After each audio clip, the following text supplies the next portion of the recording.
most important thing I got from this book is that Joe Biden is not a goofy buffoon walking around stepping on rakes and gosh golly, all shucks, and now I happen to be in the White House. I don't want to say mastermind. That may give him too much credit, but who is Joe Biden?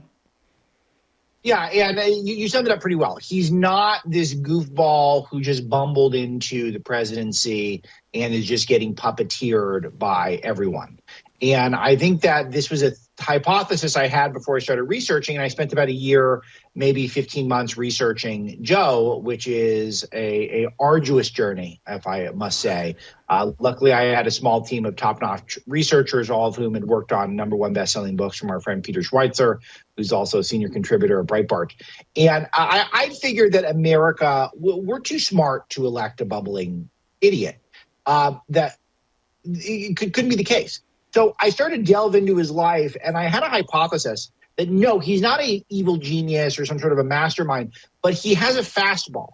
And we have not given him credit for exactly how capable he is. And the fact that he's capable and fairly competent is why things are so bad. Is not that he's incompetent, is that he's got an agenda, he's got a vision. And his vision involves his family getting a lot of money, him having a lot of power, and then him eventually passing on a dynasty or a legacy to future generations. And he doesn't really care who he passes it on to. He'd prefer was a family member, though there's not many of those to be found who haven't been in and out of rehab or, wrapped up in scandal after scandal. So that's unlikely. But he's wanted to be president, Mike, since he was a child.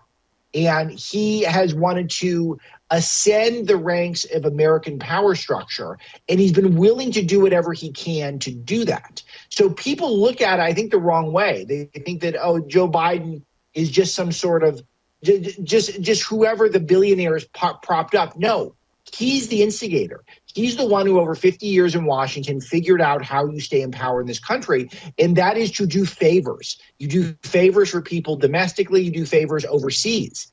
And those favors don't just mean more power for Joe. It actually means more money for his family. And I document probably 20, maybe 30 deals in the book, and all of them end up enriching various Bidens for nothing.